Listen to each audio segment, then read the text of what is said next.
चलो नया कॉन्सेप्ट है कंपोजिट नंबर का, ठीक है। इस कॉन्सेप्ट में क्या है ना, और ये लास्ट टॉपिक भी है इस चैप्टर का, इसी के आसपास का न्यूमेरिकल आपको मिलेगा पहला चैप्टर से, इससे ज़्यादा कुछ नहीं पूछता, ठीक है। कंपोजिट मटेरियल कहने का मतलब कि मान लो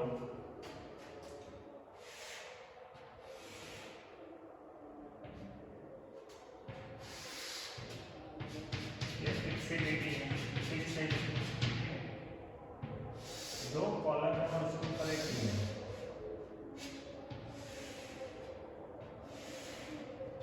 ठीक है। और इसका जो लोड है इसको हम पी मानते हैं, ऊपर वाला जो बीम है उसका लोड पी है, तो इसके वजह से इसका जो लोड है ये दोनों कॉलम ले रहा है, तो ये P1 कहलाएगा, ये P2 कहलाएगा, कह सकते हैं, ठीक है। सिंपल कहने का मतलब कि इसका जो लोड है इस बीम का, ये लोड P1 और P2 कैरी कर रहा है, सिंपल, ठीक है।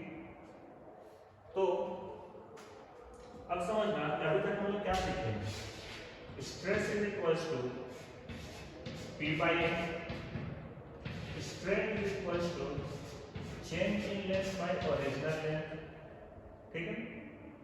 और क्या था, delta equals to PL by AE, इसी फॉर्मूला के आसपास सारा सॉल्व कर रहे थे। तो अगर हम ये लिख रहे हैं तो क्या हम यहाँ पे ये नहीं लिख सकते हैं क्या, इसको चेंज करेंगे, एरिया को यहाँ पे ले आएंगे, stress into area equal to P, ये भी तो लिख सकते हैं ना। तो इस जगह पे हम ये लिख सकते हैं P1 है तो stress in 1 multiplied by area of 1 plus P2 के लिए stress into multiplied by area of second that is equal to P। इसमें कोई डाउट, सिंपल सा चीज है, एक बीम है जिसका लोड ये दो मटेरियल उठा रहा है जिसको पिलर फिलहाल कह रहे हैं, ठीक है। सिविल के टर्म से समझोगे तो ये बीम है, ये दो पिलर है, ये दोनों पिलर मिलके इस पूरे ऊपर का स्ट्रक्चर का लोड दोनों कैरी कर रहे हैं। तो जो ओरिजिनल पी है ये दोनों का समीशन ही होगा ना, क्लियर।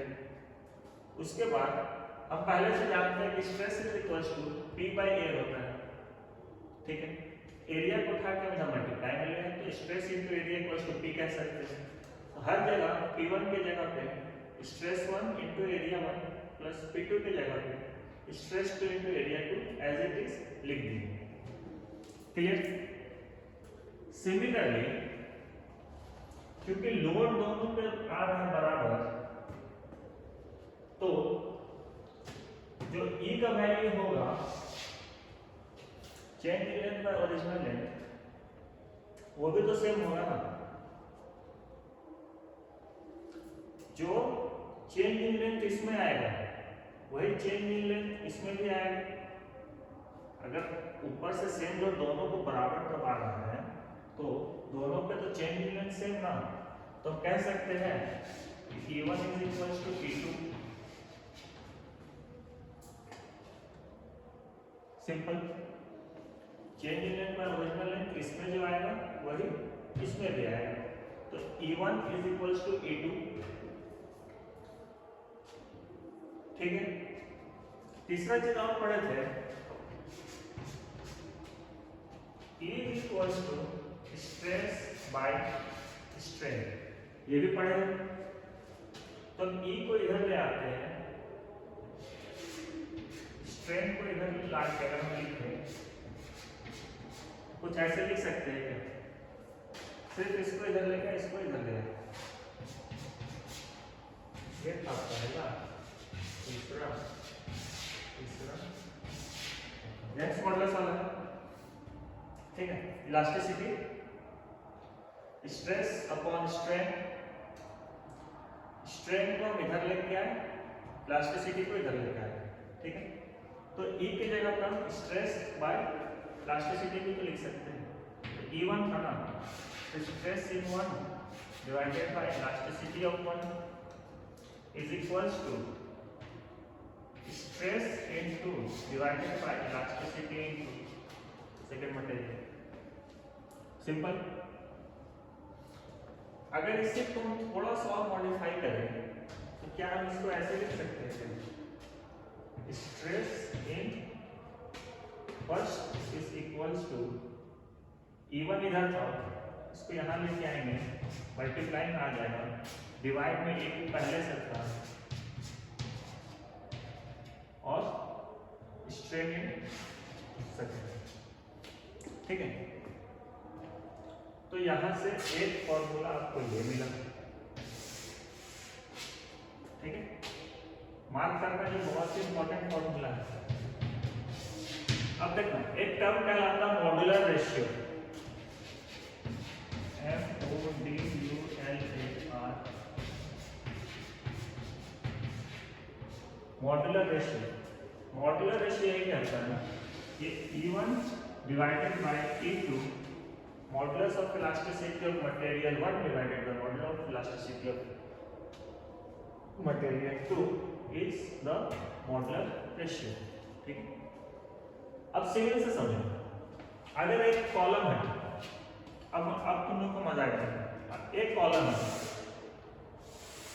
ठीक है, एक पिलर है।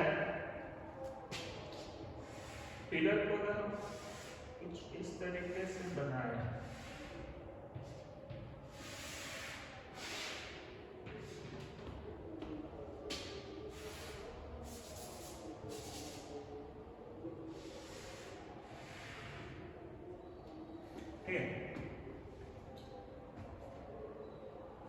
तो एक पिलर है तो इस पे कम से कम 4 सरिया होगा। ठीक है, क्योंकि पिलर है तो मटेरियल कौन सा, एक तो कंक्रीट होगा और दूसरा रॉड यूज करेंगे स्टील। ठीक है, दो मटेरियल से बनता है, एक सरिया दूसरा कंक्रीट। पिलर से ही बनता है। तो अगर हम इस पिलर के ऊपर लोड लगाएंगे तो क्या कभी ऐसा होगा क्या कि पिलर अब सरिया अपने जगह ही रह जाएगा और कंक्रीट नीचे आ जाएगा?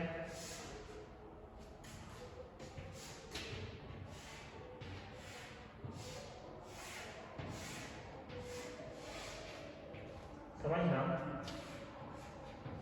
क्या कभी ऐसा हो सकता है कि हमारे लोड लगाने की वजह से ये 4 सरिया है, ठीक है, जो यहाँ पे था बराबर था, ठीक है, हम लोड लगाए, कभी भी ऐसा तो नहीं होता है ना कि जो कंक्रीट था अपना ओरिजिनल जो जगह था, ठीक है, ओरिजिनल यहाँ पे था, वो नीचे आ गया, ऐसा तो नहीं होता है कभी। सरिया ऊपर दिख रहा है और कंक्रीट नीचे आ गया, ऐसा कभी नहीं होता। ठीक है, तो सरिया और कंक्रीट दोनों जो लोड लेगा वो लोड की वजह से अगर उस पर डिफ्लेक्शन होगा, ठीक है, समझ लो, डेल्टा एल आएगा, चेंज इन लेंथ, वो दोनों में बराबर आएगा। क्लियर? कभी भी ऐसा नहीं होता है, जब भी चेंज आएगा दोनों में बराबर का डेल्टा एल आएगा।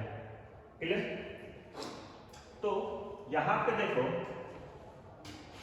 हम अगर P की बात करें, जो ऊपर से पूरा बिल्डिंग का लोड अगर इस पिलर पे आ रहा है, ठीक है, तो P1 और P2 को हम क्या लिख सकते हैं? एक कंक्रीट मानेंगे, दूसरा स्टील मानेंगे, कोई दिक्कत नहीं। ठीक है, यहां से समझना, कंक्रीट था और स्टील था, रड था ना, तो हम जो ऊपर का लोड की बात कर रहे थे, जो लोड आ रहा है वो कौन कौन सहेगा? एक कंक्रीट सहेगा, एक स्टील सहेगा। क्लियर है? तो जहां पे 1 और 2 लिखे हैं, हम इसको लिख सकते हैं कंक्रीट स्टील, कोई दिक्कत नहीं। सिमिलरली E1 E2 की जगह पे भी तो लिख सकते हैं ना, कंक्रीट और स्टील। सिंपल कि जो डेल्टा L बाई L आएगा दैट इज स्ट्रेन, वो कंक्रीट और स्टील पे सेम आएगा। क्योंकि देखो लेंथ तो वही है ना, लेंथ कहने का मतलब क्या है, ये वाला लेंथ तो सेम है ना, सरिया जो नहीं लगाएगा जितना आपका कॉलम है, ठीक है। तो लेंथ सेम, कंप्रेशन करोगे तो डेल्टा एल भी सेम, तो ई भी सेम, तो कंक्रीट और स्टील का ई सेम, तो कुछ ऐसा हो जाए, ठीक है। तो यहां पे जो लिखेंगे stress in concrete is equals to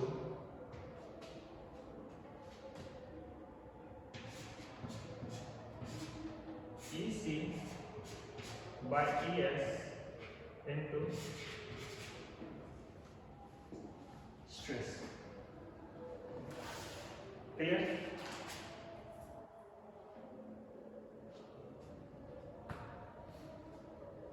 और अगर इसको आप घुमा के लिखना चाहो, जैसे कंक्रीट के टर्म में लिखे थे ना, इसको अगर घुमा के लिखना चाहे तो कुछ ऐसा लिख सकते हैं, stress in steel is equals to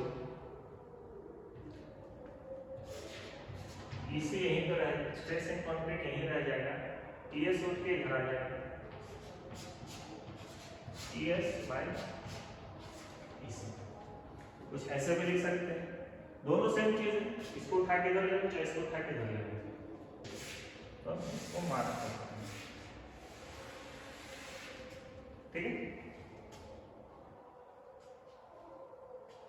steal और कंक्रीट के मॉडुलर रेशियो जब भी दिया हुआ रहता है ना, तो इस टर्म में दिया हुआ रहता है। जहां पे भी आपको ऐसा दिखेगा, तो यहाँ पर अगर मॉडुलर रेशियो लिख रहा है, उसका मतलब है मॉडुलर रेशियो डिनोट करते हैं n से, ठीक है। तो ये जो रेशियो लिखता है, ये लिखता है ES अपॉन EC, स्टील ऊपर कंक्रीट नीचे, ठीक। m का वैल्यू जहां पे दिया हुआ रहेगा तो वो हम लोग ये लेके चलेंगे, क्योंकि यही होगा, क्लियर। ये कॉन्सेप्ट है, बेसिक चीज है। इसी पे जो भी न्यूमेरिकल करेंगे, जहां से फॉर्मूला निकलेगा यहाँ से आएगा, ये दो फॉर्मूला को यूज करेंगे, बाकी तो अपना इधर का चलिए रहा था ये सारा, और इसी से हम लोग सारा न्यूमेरिकल को सॉल्व करेंगे। ये लास्ट टाइप ऑफ क्वेश्चन है, इससे ज्यादा कुछ पूछता नहीं है, यही लास्ट टाइप क्वेश्चन है, इसी से पूछेगा। इसके आगे और कुछ नहीं पढ़ना है, स्टेज में ये लास्ट टॉपिक है, क्लियर। और ये क्वेश्चन आता है इस टॉपिक से, ये इंपॉर्टेंट टॉपिक है। आगे भी चलिए, जब आरसीसी वगैरह पढ़ोगे थर्ड फोर्थ सेमेस्टर में, सॉरी फोर्थ में, तो वहां पे भी आपको ये मॉडुलर रेशियो ये सब का कॉन्सेप्ट आपको मिलेगा, ठीक है।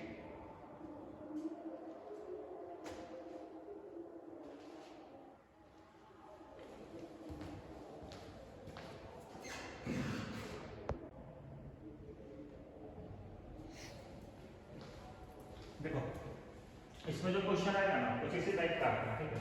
ये बेसिक क्वेश्चन है, इससे थोड़ा सा और आगे करेंगे, 5-6 क्वेश्चन करेंगे, लास्ट में 2-3 क्वेश्चन होगा, उसी में से क्वेश्चन आएगा, ठीक है। लेकिन इस क्वेश्चन को कैसे सॉल्व करते हैं उस पर आते हैं। And reinforced concrete circular section of 50,000 mm² cross section area.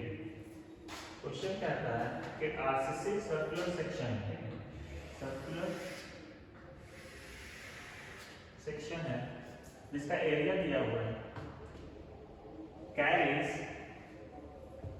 6 reinforcing बार, और इसमें 6 बार है, 2 3 4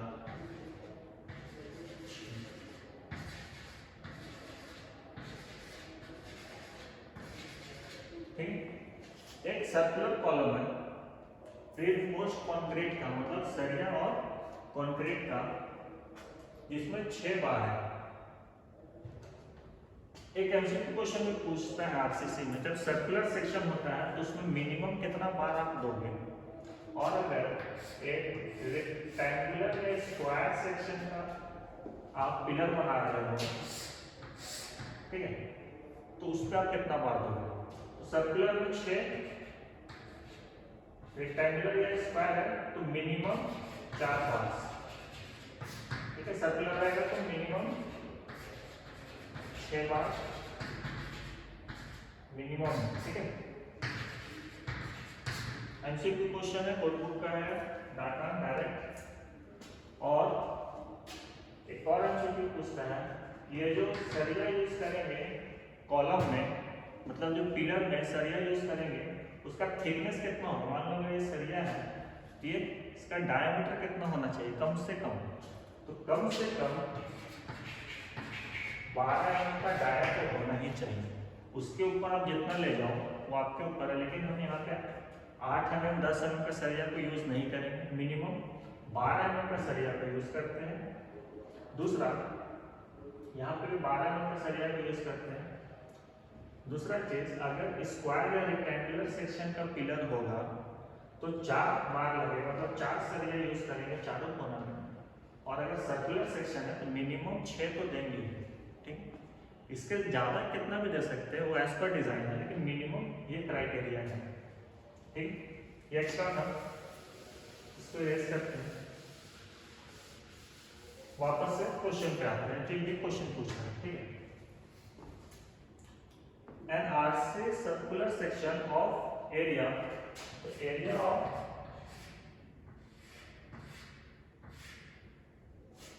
कंप्लीट एरिया दिया हुआ है,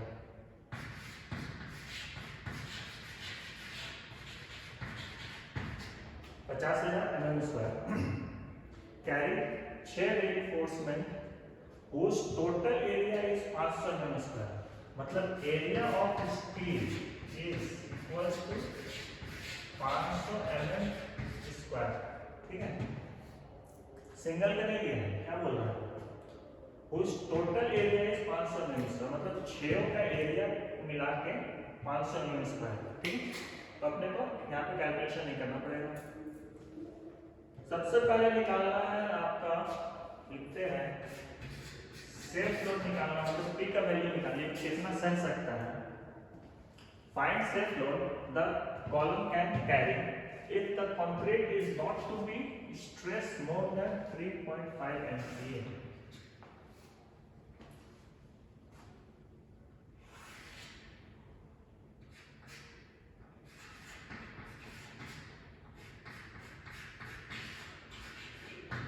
एमपीए लिखे या न्यूटन पर mm² लिखे, एक ही बात है,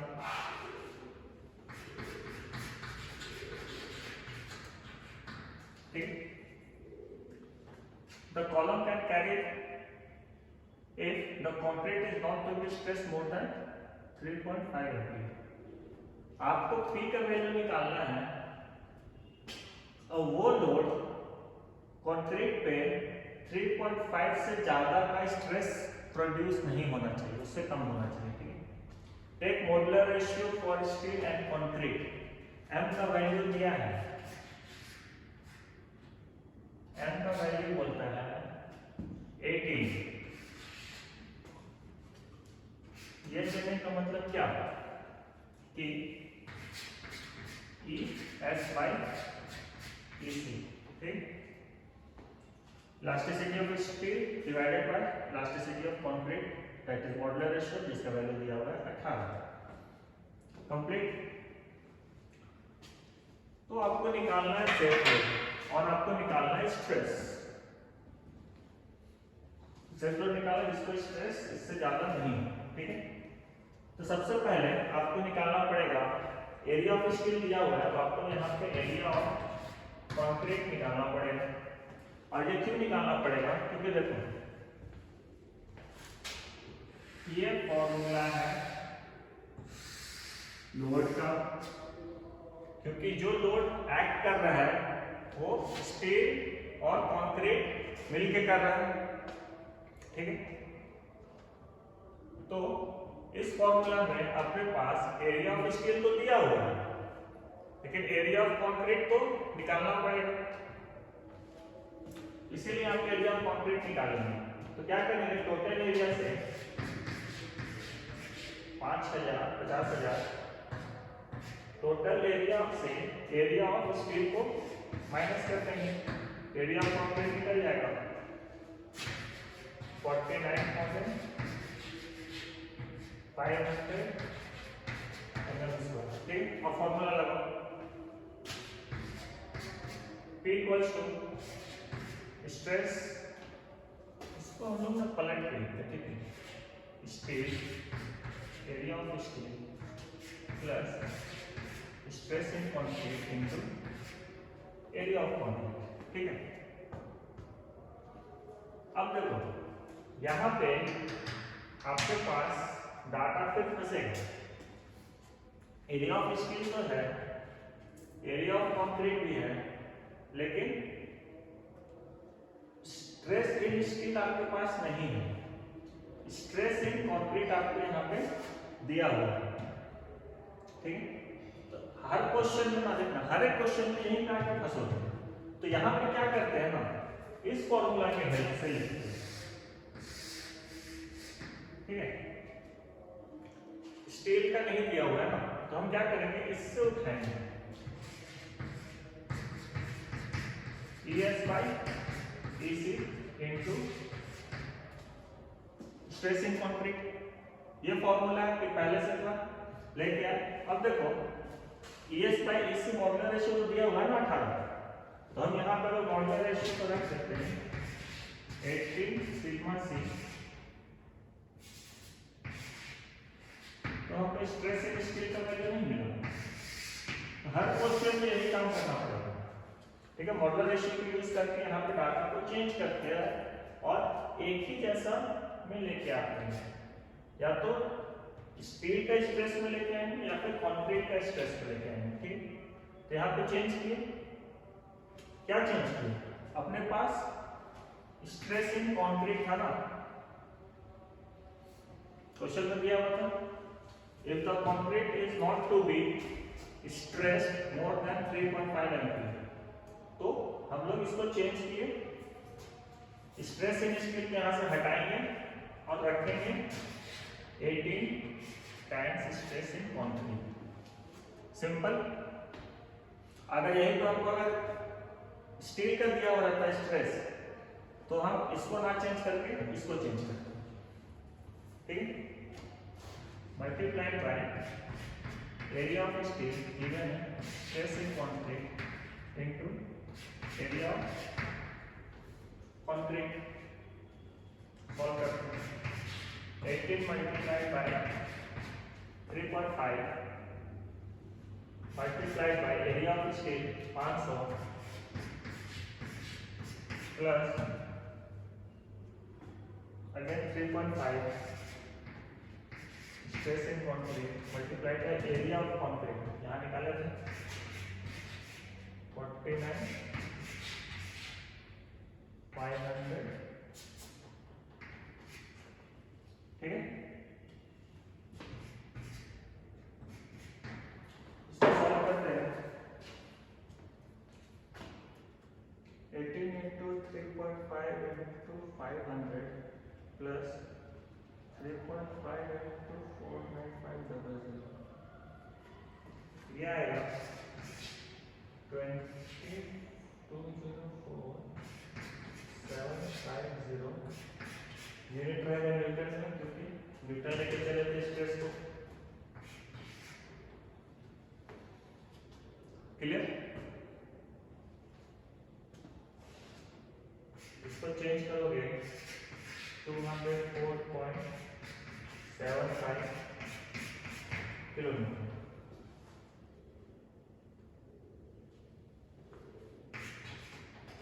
सही है, ठीक है, ये बेसिक क्वेश्चन था और ये सिंपल क्वेश्चन था, बस आपका पेन चलाने के लिए कि ऐसे ऐसे सॉल्व होता है। स्काई का क्वेश्चन करेंगे, बहुत सारा टफ क्वेश्चन भी आए, तो हर तरह का क्वेश्चन हम लोग देखेंगे। ठीक, पहला क्वेश्चन था, नोट कर लो और खुद से सॉल्व करना।